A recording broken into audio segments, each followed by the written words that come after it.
به عقب برگردم فرار کنم، چون با یک دختر بچه مواجه شدم. سلام. همه چیز از 16 مهر 1396 شروع شد. من تو اپلیکیشن نزدیکا یک صفحه داشتم که توی اون صفحه خانوما رو فالو میکردم، چون در کنار کار آرایشگری که داشتم توی بحث پخش لوازم آرایشی هم با یکی از دوستان کار میکردم و از طریق فالو کردن و معرفی محصولاتمون به خانوما جذب مشتری میکردیم که با صفحه ایشون مواجه شدم و دیدم یک سری پستای غمناک گذاشتن و من زیرش کامنت گذاشتم آخه چرا؟ دیگه منم زیر پستاش رفتم کامنت گذاشتم، بعد دیدم منو دعوت کرد به دایرکت، گفت بیا با هم دیگه صحبت کنیم. خلاصه من بهشون پیام دادم، یعنی اول خودش خواست. البته بگم اول پیام داد به دایرکتم، بعد اینکه من کامنت گذاشتم ایشون به دایرکتم پیام داد. آره اینجوری بود. بعد یه سری صحبت ها کردیم، صحبت های اولیه که خب همه برای آشنایی لازمه به نظرم دیگه، از سن و شغل و خانواده و اینکه دیدیم واقعا خیلی شبیه همیم، یعنی از نظر مذهبی، از نظر خانوادگی و اقتصادی حتی شبیه همین و خب گفتش به فردا همدیگه رو ببینیم. ولی خب من پیشون نمیشتی، یعنی یه جورایی میترسیدم یا مثلا تا حالا همچین تجربه‌ای نداشته بودم دیگه. من هم اول بهش گفته بودم که ببین من تو سن ازدواجم، دوست دارم خانمم با هم فاصله سنی داشته باشه و الان که متوجه شدم شما سن و سالت از من پایین تره و بعد خانواده مذهبی هستین و تو صحبتی هم که کردیم دیدیم اخلاقیاتمون با هم میخونه، گفتم بیا هم دیگه رو ببینیم که ایشون از زیرش در میرفت و بالاخره تونستم بعد از یک کلی اصرار ایشونو بکشونم سر قرار اول گذاشتیم و ایشون بنده رو پیچوندن به بهانه که استادشون نیومده و این شد که ما رفتیم سر قرار دوم. توی پارک روبروی دانشگاه با هم دیگه قرار گذاشتیم هم دیگه ببینیم.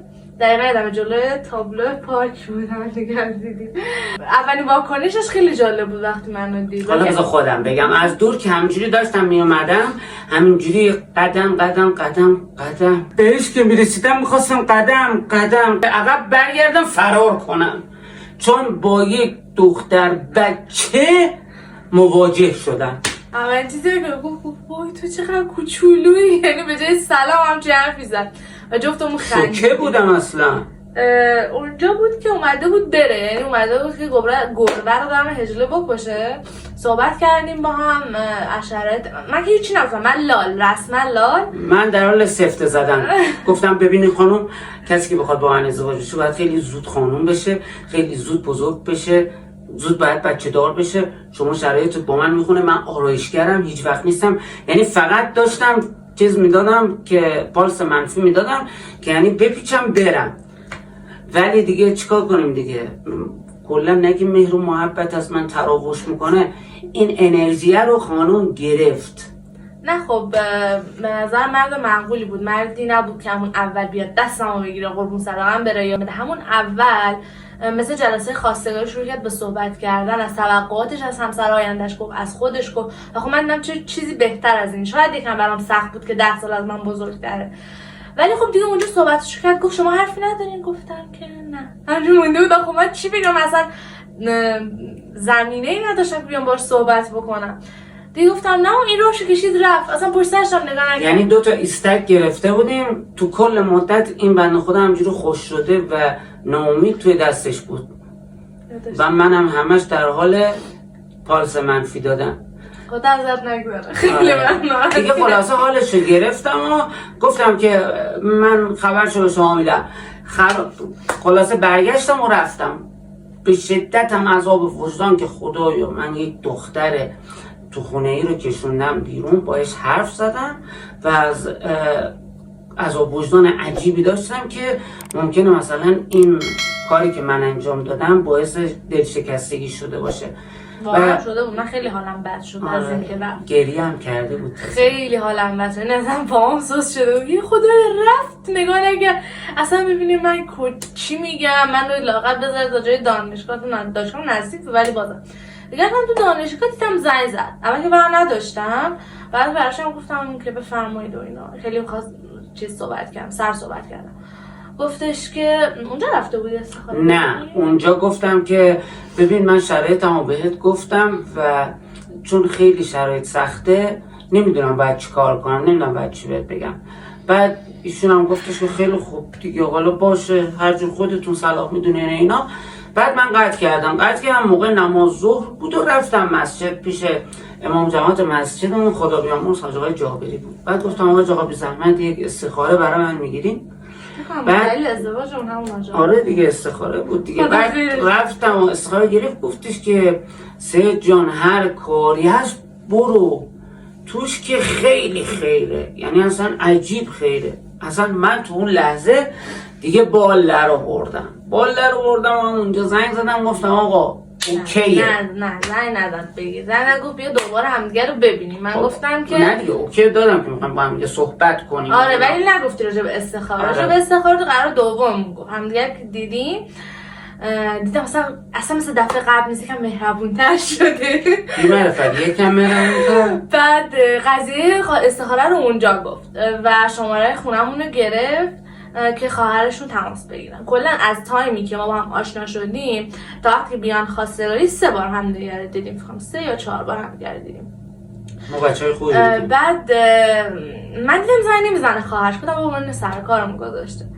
بعد یه روز که اومدیم توی ماشینش نشستم، گفتم خب چی شد چرا خواهرتون زنگ نزد و اینا. همونجا زنگ زد به خواهرش جلو من، گذاشت رو اسپیکر، گفتش که چرا زنگ نزدی؟ خواهر مدیر مدرسه بود، خیلی درگیر بود، چرا زنگ نزدی و اینا.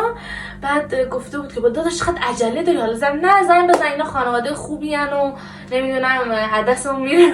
من به خانواده‌ام گفته بودم که یکی از مشتریام اومده در مغازه، بعد گفته من یه دختر خیلی خوب میشناسم از خانواده مؤمن و اینها، بیا این شماره رو بگیر تا نپریده زنگ بزنین چیز کنین برین خانواده هم دیگر ببینین دیگه. خلاصه اصرار من باعث شد که خواهرم زنگ بزنم و برای دفعه اول مادرم و خواهرم به اتفاق خودم رفتیم.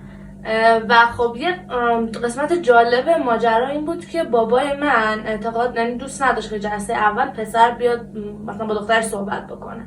همه خواستگارام هم همینجوری بودن، یعنی جلسه اول پسر نمی آوردن. پای تلفن خواهرم که با مامانم صحبت میکرد گفتش که من داداشم جلسه اول میارم که با هم صحبت کنم. این موضوع رو که با مامانم به بابام گفت، بابای من رسما هیچی نگفت، یعنی تا فهمید اصلا سیده. بابای من خیلی عاشق سیداست، یعنی همیشه دوستش داماد سید داشته باشه. تا فهمید سیده اصلا رو یادش رفت که اصلا همچین اعتقادی داشتم من که دیگه جلسه اول اینا اومدن و با هم تو اتاق چی صحبت کنیم و که همه حرفامونو زده بودیم. یه 45 دقیقه نیم ساعت کشش دادیم که خانواده شکی نکنن یه وقت. دیگه بعدش رفتیم بیرون و قرار شد بیشتر با هم آشنا بشیم، یعنی بیشتر خانواده هم رفت آمد کنن. دیگه رفتیم مشاوره. تو مشاوره براش گفتش که شما پالساتون با هم دیگه نمیخونه. بعد اونجا منو میگی آب یخ ریختن روم. بهرجان ناراحت شد گفت چیه جا زدی فلان. گفتم نه چرا چی داره. گفتش که اینجوری یه مقدار شوکه شدم که بعد یه سری آموزشایی هم بهمون دادن و یه سری برگایی داد، گفت اینا رو بخونین بعد برخورداتون با هم دیگه اینجوری بکنین. حالا مشاوره که خیلی مهمه رفتنش، ولی واقعیتش خودمون بودیم که تونستیم با هم کنار بیاییم. یعنی مثلا نمیگم آدم مخالف هم بودیم و نه، یه سری چیزا با هم دیگه نمیخوند که اونم همون اول عقد سعی کردیم درستش بکنیم. یعنی واقعا یه چیز مهمی که توی زندگیمون تاثیر داشت سن بالای سید بود، یعنی 10 سال از من بزرگتر بود، هم درکش هم شعورش هم یه سری تجربیاتی که حالا داشته، همه اینا باعث شده بود که منو اندازه خودش بزرگ بکنه. قرار خواستگاری گذاشتیم، اومدیم توی خواستگاری یک دفعگی خواهرم براش گفت آقای نجف زاده شما اینجا چیکار میکنین؟ بعد گفته که خب معلومه ایشون برادرزادم هستن. بعد گفتم بابا ما کلی مهد کودک داشت خواهرم، کلی مثلا همه کارهای چاپیمون اینا رو عموی من انجام میدادن. بعد از طریق دیگه یه فامیل در اومد، یعنی کلا شده یه جورایی من توی جلسه خواستگاری همینجوری کلم توی فرش بود. پدر خانومم یه قیافه همچون حالت سرد و خشکی داشت. سرد و خشکی داشت. بعد آقا این از اول تا آخر پدرخوانم من صحبت نکرد. بعد یک دفعه آقا بعد 2 ساعت که همه حرف می‌زدن و منم گله قالی رو میشمردم و اینا، پدرخوانم برداشت گفتش که ببخشید دستم آقا. بعد منو میگی یعنی تا پیش قلب الان چی میخواد از من بپرسه؟ هرچ گفت شما کارتان چجوریه، خوبه؟ گفتم قربان شما، سلام برسونه به شما، دست شما درد نکنه. یه ما از اول نشستیم داریم از استرس میپرسیم، اوج سوالی که شما خواستی بپرسی همین بود.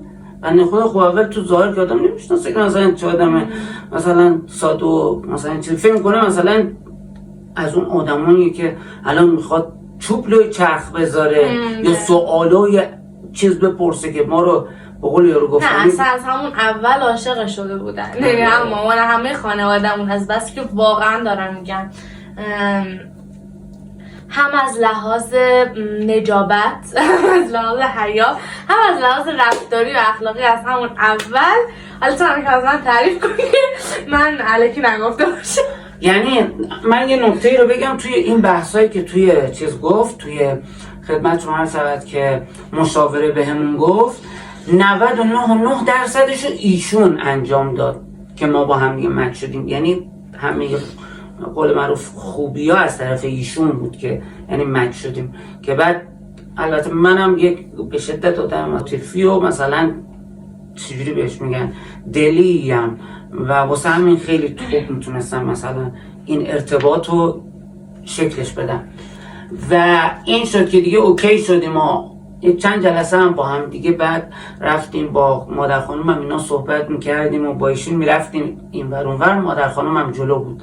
بعد میرفتیم مثلا با هم دیگه یه شب رفتیم بستنی بگیریم شب قبل از عقدمون. آره.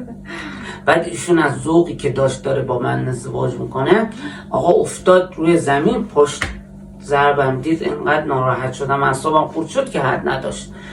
بعد دیگه خدمتون عرض کنم که بعد حالا مادر خانوم هم خیلی دلگرم‌ترم کرد. بابا یک آدم با صفا و پایه جو و یک جوری میپیچوند که من و خانومم تنها بشیم راحت بتونیم حرف بزنیم. آره خدا مامانم خیلی برعکس بابام هم میخواست مثلا نه، چون که منم شناخته بودن که مثلا من چه جور شخصیتی دارم. یعنی مثلا دنبال عقل بازی و اینها نیستم و واقعا هم دنبال ازدواجم و اینا. دیگه اینجوری شد.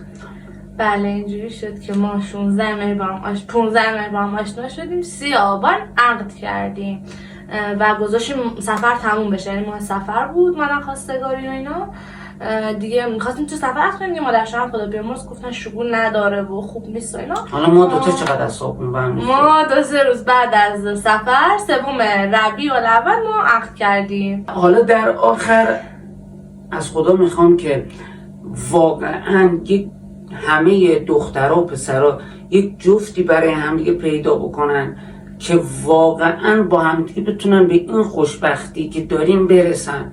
چون خیلی زندگی واقعا با همه مشکلاتی که داره شیرینه وقتی زن و شوهر با همدیگه مچ باشن، وقتی که با همدیگه پایه باشن و همپا باشن. همینطور که ایشون توی تمام این سالا با من همپا بوده و هر چی من گفتم اوکی داشت انجام داد و هر چی ایشون گفتن من انجام داد.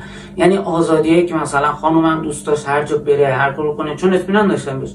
آزادی کامل داشت خانومم دیگه، برای اینکه ازش خوبی دیده بودم و واقعا آرزو دارم که برای شما هم همین اتفاق میمون و مبارک بیفته و بهترین جفت رو برای خودتون پیدا بکنید. یه عشق خدایی و مؤمن و خوب و مهربون رو براتون آرزو میکنم. انشالله که همیشه حال دلتون عالی باشه و پر از عشق باشه. خدا نگهدار.